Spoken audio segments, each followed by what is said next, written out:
وقد قال الله تبارك وتعالى في قرآن الكريم بعد أعوذ بالله من الشيطان الرجيم بسم الله الرحمن الرحيم وذكر فإن الذكرى تنفع المؤمنين وما خلقت الجن والإنس إلا ليعبدون وقال النبي صلى الله عليه وسلم الناس معادن كمعادن الذهب والفضة خيارهم في الجاهلية خيارهم في الإسلام إذا فقهوا أو كما قال عليه الصلاة والسلام صدق الله العلي العظيم وصدق رسوله النبي الكريم ونحن على ذلك من الشاهدين والشاكرين والحمد لله رب العالمين أما بعد Alhamdulillah, Allah subhanahu wa ta'ala has brought us all here. I wish to begin by giving a very simple example. Biryani is not biryani unless it contains all the necessary ingredients of biryani. A person cannot say, for example, that I want to replace the rice of my biryani with the chicken and add more chicken. Or I want to take out some chicken and add more rice. The ingredients of biryani have to all be in harmony in order for someone to make a perfect dish of biryani. There shouldn't be too much extra of a certain thing. There shouldn't be too much less of a certain thing. Understanding this, we also understand that our deen is somewhat like this as well. We can't do ghulu, we cannot exaggerate in our deen, and we have to make sure that certain things we're doing is in line with the teachings of Islam and deen.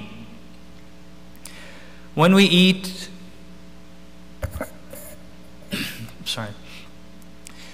when we eat anything in our own houses, in our own homes, we always want variety. We want chicken, we want beef, we want lamb, we want fish, we want everything. We want curry, we want salan, we want biryani. For dessert, we want rashmalai, we want rashgulla, we want gulab jamun, we want baklava, we also want chocolate cake. Subhanallah. So when it comes to food, we're not satisfied with one type of meal. We need variety in our lives. But unfortunately, when it comes to deen, we become very narrow-minded. Meaning, if we're involved in one certain aspect of deen, if we're involved in one khidmah or one service of deen, then if someone else is not involved in that same khidmah or same action of deen, then we start criticizing that other person. Let me give you a practical example.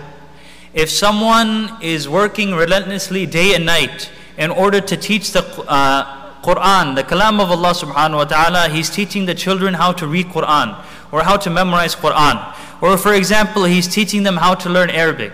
He's teaching them the hadith. He's teaching them the kalam of Rasulullah sallallahu alayhi wa sallam. He's teaching them how to become closer to Allah subhanahu wa ta'ala. We might say, okay, but why isn't this person involved in social welfare work? Why? There's so many people dying without food. And the people who are involved in social welfare work, they'll tell them, there's people dying without food, yes, but there's people dying without iman. Subhanallah. People don't know how to even recite the kalima. The people who are criticizing the social workers, they also get criticized. Yes, people are dying without iman. So why are you giving dawah to the Muslims? Muslims at least have iman. Why aren't you giving dawah to the non-Muslims? The people who are giving dawah to the non-Muslims, they also get criticized. Like, you don't even know what you're doing. You're giving a bad impression to Islam. Learn your own deen first. And so then they go back to the person who's teaching Quran. And it's sort of like a vicious cycle. Everybody's just criticizing everybody else. Mawlana Rumi, he gives a beautiful example of Islam. He says there's a dark room. And inside the dark room, there's an elephant. And one by one, different groups of people are told to come inside the dark room and touch the elephant and try to describe the elephant from what they touched. So one group of people, they go inside, and then this group of people they touch the tail of the elephant. And then when I was asked, what is an elephant? They reply, oh, the elephant is actually very thin. It feels like a rope. That's what an elephant is. Another group of people, they go inside, they touch the leg of an elephant. They were asked to describe the elephant. What's the elephant like? They say the elephant is like a tree trunk because they touched the leg of the elephant. Another person touched the tusk, so they say it's very smooth. It's very long and smooth. Another group goes in, they touch the trunk of the elephant. They say no, the elephant, it's not very smooth, it's very rough. So different people, they go, and unfortunately they're only touching or experiencing one part of the elephant. They're not experiencing the whole part of the elephant. But because of their limited experience, they say that the entire elephant, the reality of the elephant and the true meaning of an elephant is their limited understanding of the elephant. Whereas in reality, the elephant is the entire thing, it's the entire animal. The same way, unfortunately, we are only exposed to our work of deen. We're not exposed to the other works of deen. SubhanAllah, we shouldn't be, the easiest service a person can do for deen, the easiest service is criticize. The easiest service is criticize. But criticizing, it doesn't, talk is cheap. Everybody can just criticize however much they want. But they don't give solutions. They don't give practical plans, how we can move forward, how we can work together. There are 5 fingers on your hand. The thumb or the little finger doesn't say to the middle finger, you know, you're good for nothing. The 5 fingers, they work together. The people in an army or an organization or a hospital, they don't criticize the workers of each other. The sergeant in the front lines don't criticize the foot soldiers. The foot soldiers don't criticize the sergeant. The people working as a surgeon, he doesn't criticize the janitors. The janitors doesn't criticize the surgeon. But each and every single individual, part of the entire whole, each and every single individual is necessary to ensure that the entire organization functions and runs smoothly. So keeping this in mind, one thing we understand, we're not supposed to criticize. That's there. Unfortunately today, it's become the norm to criticize. But this leads us to another question, that how can we criticize in the first place? Criticizing means that a person is somewhat secure with himself, and then you can lend some advice to someone else. The rule of the world is that if you're drowning yourself, you don't go and try to help someone else. The rule of the world is, if you're going on a plane, you hear the announcement. If you're traveling with a child or someone who requires assistance, please fasten your oxygen mask first before you try to help someone else. The rule of the world is, save yourself before you save other people. But subhanallah, how many of us are confident in our own a'mal? How many of us are confident in our own actions? How many of us are confident with our salah? How many of us are confident that our salah, yes, my salah, I can present it before Allah subhanahu wa ta'ala. My fasting, I can present it before Allah subhanahu wa ta'ala. My hajj, I can present it before Allah subhanahu wa ta'ala. So the paradox is, we're criticizing others, but at the same time, we don't have enough assets in our own bank while we criticize everyone else. So the real problem is, we should be worried about ourselves. We shouldn't be worried about what everybody else is doing. Now, someone might say, okay, Emran, I understand we shouldn't criticize, but aren't you doing the same thing? It's easy for you to say you're just speaking behind a podium and you're criticizing everybody. You're not giving any solutions. What are some solutions? We understand that each one of us, we cannot be involved in every single work of deen. Every single work of deen has proof from Nabi Kareem sallallahu alayhi wa sallam. Our mindset should be, how can I meet Allah subhanahu wa ta'ala on the day of Qiyamah? How can I meet Rasulullah sallallahu alayhi wa sallam on the day of Qiyamah while I wasn't giving da'wah to non-Muslims? How can I meet Allah subhanahu wa ta'ala and Nabi Kareem sallallahu alayhi wa sallam if I wasn't learning my Quran? How can I meet Allah subhanahu wa ta'ala and Nabi Kareem sallallahu alayhi wa sallam if I wasn't involved in social welfare? How can I meet Allah subhanahu wa ta'ala and Nabi Kareem sallallahu alayhi wa sallam if I wasn't part of building masajid? How can I meet Allah subhanahu wa ta'ala and Nabi Kareem sallallahu alayhi wa sallam if my own Muslim brother who is living on my street for over 10 years, I don't invite him to the masjid and he doesn't know the kalima la ilaha illallah Muhammadur Rasulullah. His children don't know the kalima la ilaha illallah Muhammadur Rasulullah. All these works are part of Islam. We have to be part of every single one of these works. We have to be part of every single thing and not only criticize but help one another so that we can move forward. And Islam can move forward, especially in America where everyone is against Islam. So we ask for a solution. Let me give you a story. Today, every single person in the world knows about Abdul Rahman bin Sakhar. Everybody knows about Abdul Rahman bin Sakhar, but nobody knows about Tufail ibn Amr ad-Dawsi. Who was Tufail ibn Amr ad-Dawsi? Tufail ibn Amr ad-Dawsi was the leader of the tribe of Daws. This was during the time of Makkah, when Nabi Kareem sallallahu alayhi wa sallam was still in Makkah. Tufail ibn Amr ad-Dawsi, he comes to Makkah, he's the leader of his tribe. Before entering Makkah, he meets the Quraysh. The Quraysh were masters of propaganda.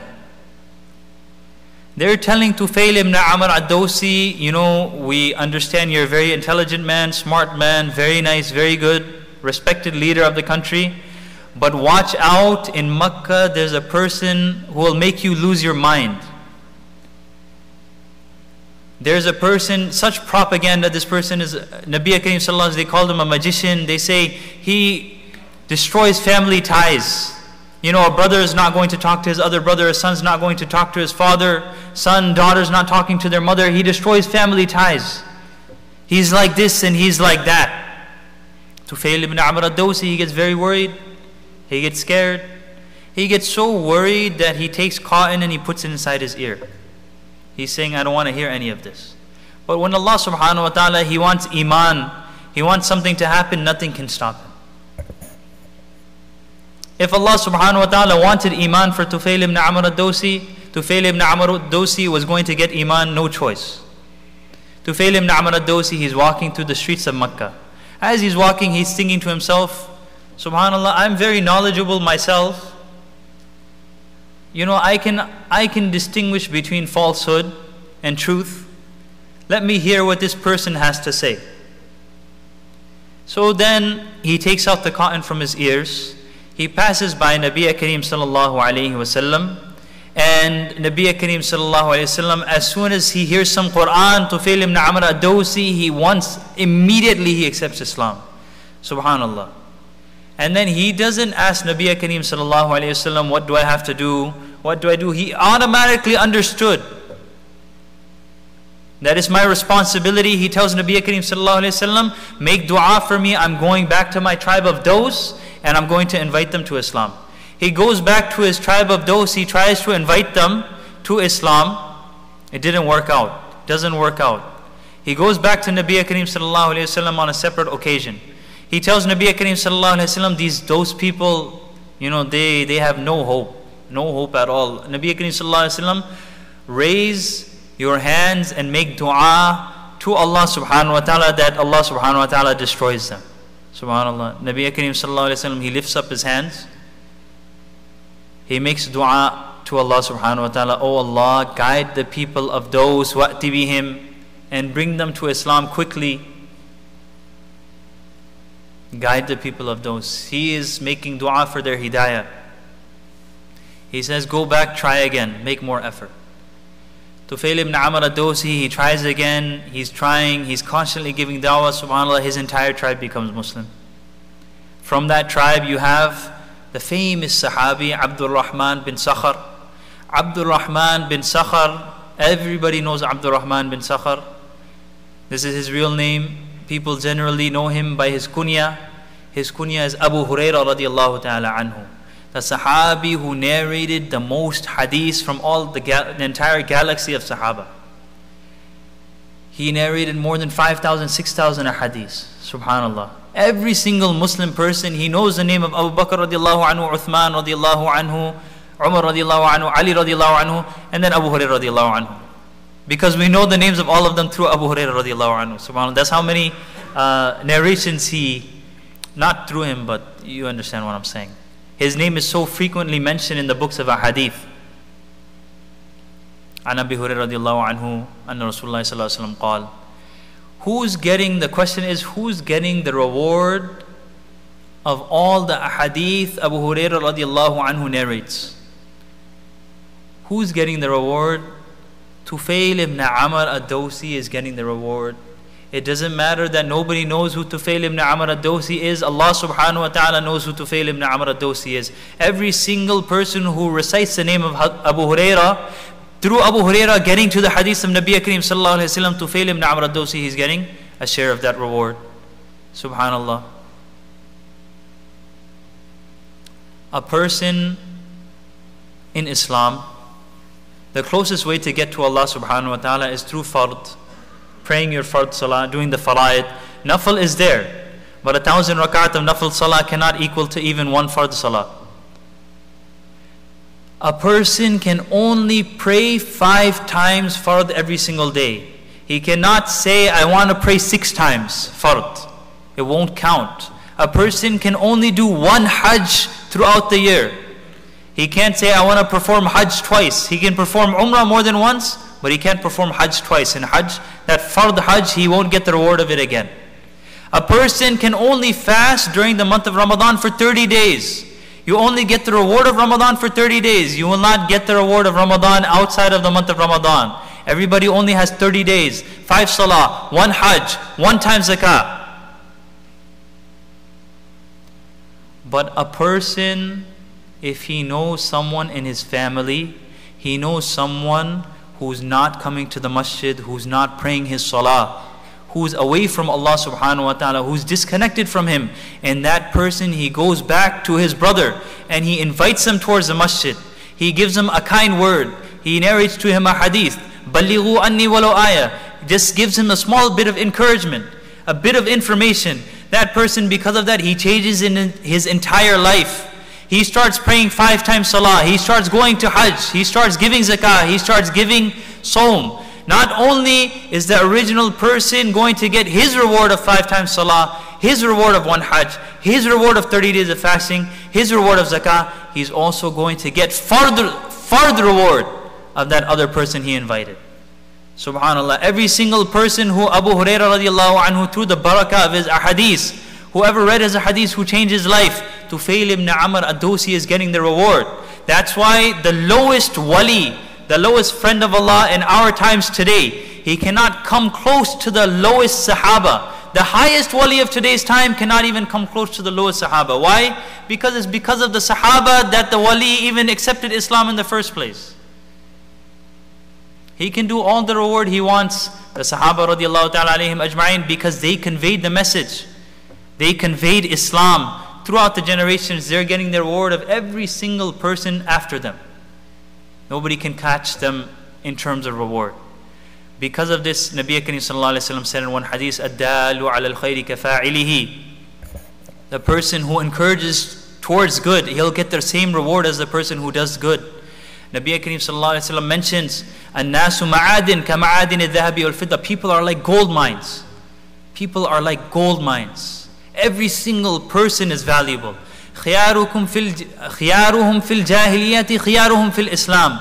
A person, we see that the person who had honor and status outside of Islam, but as soon as he accepts Islam, he's the person who was best outside of Islam. When he accepts Islam, he's also the best. Umar radiallahu anhu, Khalid bin Walid radiallahu anhu, Abu Sufyan radiallahu anhu. These were the leaders of the time out before they accepted Islam.